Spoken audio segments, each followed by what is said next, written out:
का जावास्क्रिप्ट में फंक्शन के बारे में बात की गई है। ठीक है, फंक्शन किसे कहते हैं? Function is a block of code. ठीक है, फंक्शन क्या होता है? एक ब्लॉक ऑफ कोड होता है, just like a separate program. बिल्कुल इसी तरह जैसे एक अलग प्रोग्राम होता है। जैसे आप जावास्क्रिप्ट लिखते हैं तो आप लिखते हैं स्क्रिप्ट और स्लैश स्क्रिप्ट और उसके बीच में उसका कोड डाल देते हैं। ठीक है, तो फंक्शन इसी तरह का एक इंडिपेंडेंट प्रोग्राम होता है जो लिखा तो स्क्रिप्ट में जाता है लेकिन स्क्रिप्ट से आजाद होता है। इसका अपना एक नाम होता है, इसके अपने इनपुट और आउटपुट पैरामीटर्स होते हैं, इसकी अपनी बॉडी होती है और इसकी अपनी स्टेटमेंट्स होती हैं। ठीक है, हाँ, फंक्शन को आप प्रोग्राम में कॉल कर सकते हैं। ठीक है, कॉल करके और उसका काम ले सकते हैं। ठीक है, तो जावास्क्रिप्ट में फंक्शन के दो एडवांटेजेस हैं। एक होता है कोड रीयूजेबिलिटी। रीयूजेबिलिटी का मतलब यह है कि मिसाल के तौर पे आपने एक जगह पे फंक्शन लिखा जिसकी मदद से आप कर रहे हैं calculation of area of a circle find कर रहे हैं।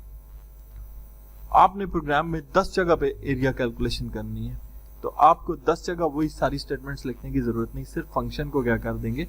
कॉल कर लेंगे, तो वो फंक्शन 10 जगह पे कैलकुलेट करके देगा। ठीक है, दूसरी बात लेस कोडिंग, यानी कि प्रोग्राम में कम कोड करने की जरूरत पड़ती है। ठीक है, अब फंक्शन का जो सिंटैक्स होता है जावास्क्रिप्ट में वो क्या है? आप जावास्क्रिप्ट के अंदर कीवर्ड लिखते हैं फंक्शन, फंक्शन स्पेस फंक्शन का नाम, माय फंक्शन। ठीक है, उसके बाद बॉडी ऑफ द फंक्शन को स्टार्ट करते हैं, उसमें आर्गुमेंट 1, आर्गुमेंट 2, आर्गुमेंट n तक जितनी भी वैल्यूज पास करनी है, ब्रैकेट क्लोज, और फिर फंक्शन की बॉडी और उसके अंदर जो कोड लगाना है वो लिखते हैं और फिर फंक्शन को कर देते हैं क्लोज। ठीक है, अब जैसे मेरे पास ये एक फंक्शन है, ठीक है, ये एक छोटा सा प्रोग्राम है जो क्या कर रहा है, इसमें एक फंक्शन डिफाइन किया गया है। हम इसको प्रैक्टिकली अभी देखते हैं कि ये क्या करेगा हमारे लिए।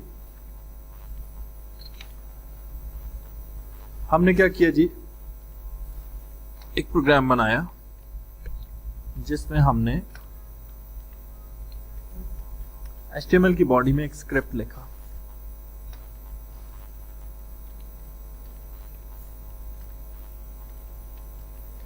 स्क्रिप्ट में हमने कहा फंक्शन, और फंक्शन का नाम क्या है?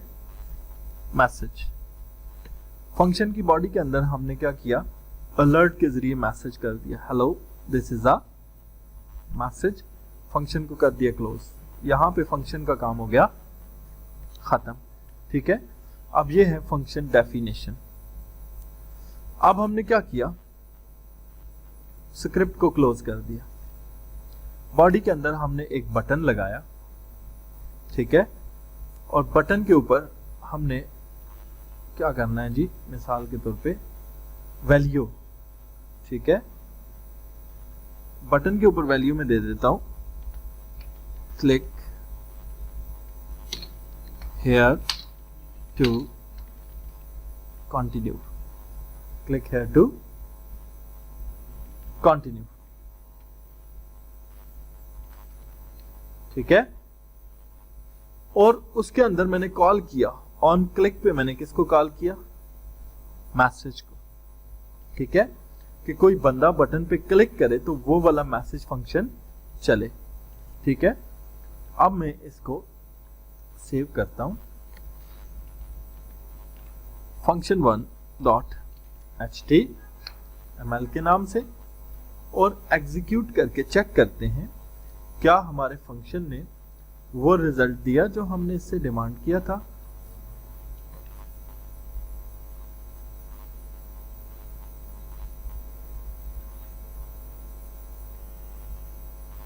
तो आप देख रहे हैं एक बटन बना हुआ है, जैसे ये बटन क्लिक होता है तो मैसेज आ जाता है, हेलो दिस इज मैसेज। ठीक है, तो इस प्रोग्राम में दो चीजें डिफाइन की गई, एक फंक्शन को डिफाइन किया गया और दूसरा फंक्शन को कॉल किया गया। ठीक है, अब यहां पे एक और एग्जाम्पल भी है, इसमें देखते हैं क्या बात है। सिंपल सा प्रोग्राम है, लेकिन इसमें थोड़ा सा डिफरेंस है। वो क्या है वो अभी प्रोग्राम को समझ के आपको पता चल जाएगा। यहां पर आपके पास एक डेमो पैराग्राफ डिफाइन किया गया। स्क्रिप्ट के अंदर आपने फंक्शन डिफाइन किया, फंक्शन का नाम आपने माई फंक्शन रख दिया, लाजमी नहीं आप माई फंक्शन रखें, ठीक है। मैंने फंक्शन का नाम क्या रख दिया, प्रोडक्ट, ठीक है। प्रोडक्ट फंक्शन के दो पैरामीटर हैं, एक P1 और एक P, इन्हें पैरामीटर भी कहते हैं, इन्हें आर्गुमेंट भी।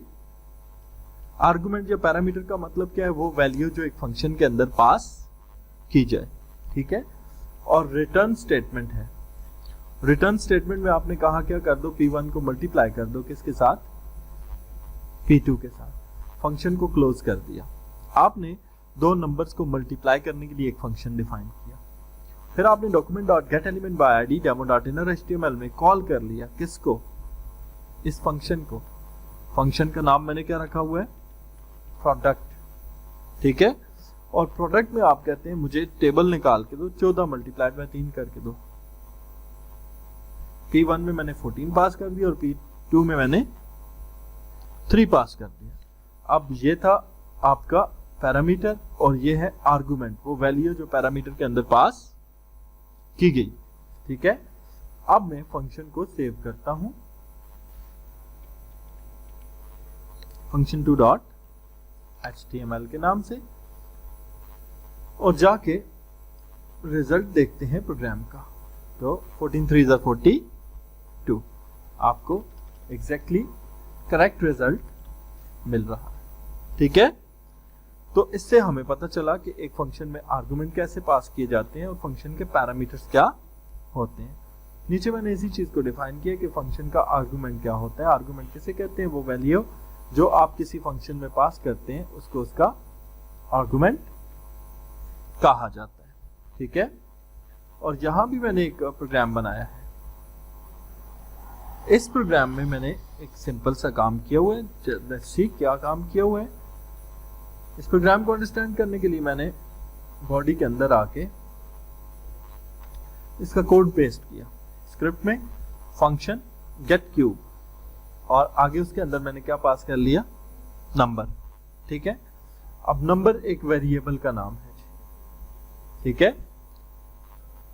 अब हमने कहा अलर्ट में क्या दे दो, number multiplied by number multiplied by number. Script close और फॉर्म के अंदर input type is equal to button, value click, और ऑन क्लिक के ऊपर क्या कर दो, गेट क्यूब फंक्शन को कॉल कर लो और उसके अंदर वैल्यू क्या पास कर दो, 4। मैं कहता हूं 4 नहीं 9 पास करो। 9 9 81, 89 1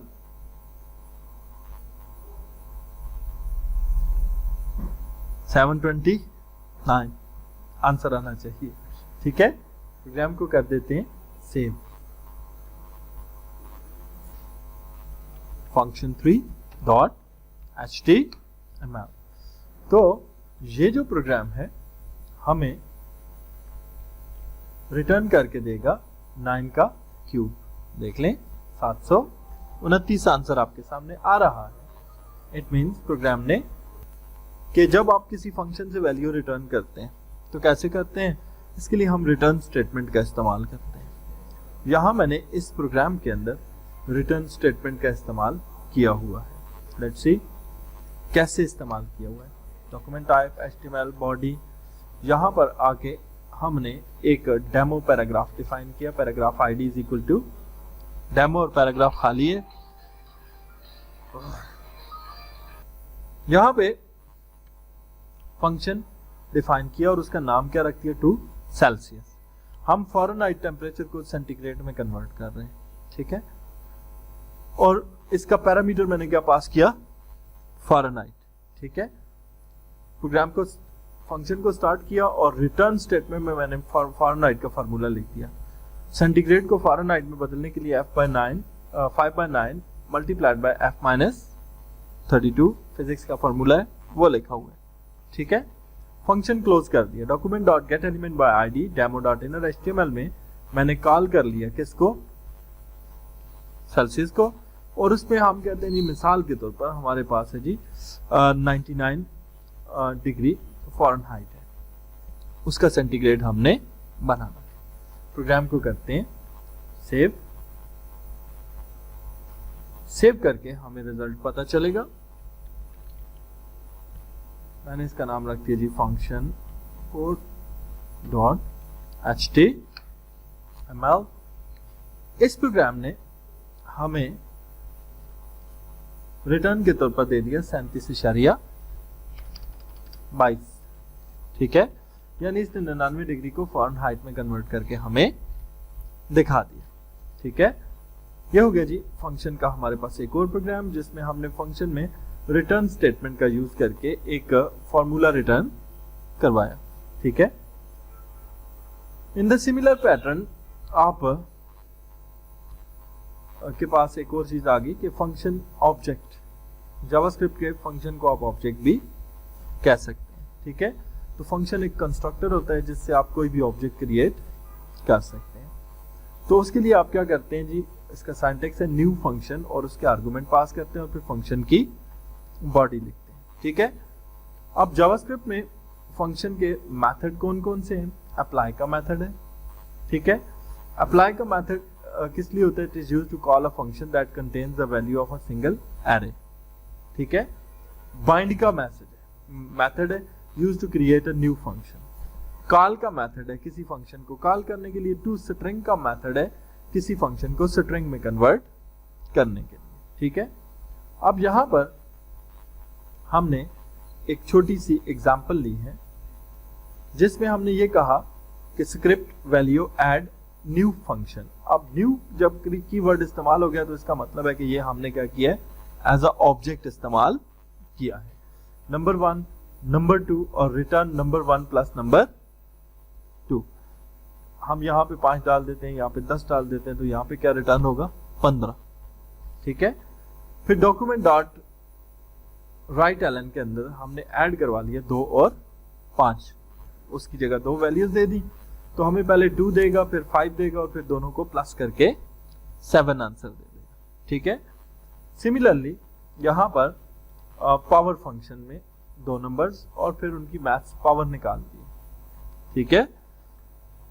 तो ये जावास्क्रिप्ट का फंक्शन जिसमें न्यू का कीवर्ड इस्तेमाल किया जाए वो फंक्शन को एज अ ऑब्जेक्ट डिफाइन करने के लिए इस्तेमाल होता है। That's all about function in JavaScript.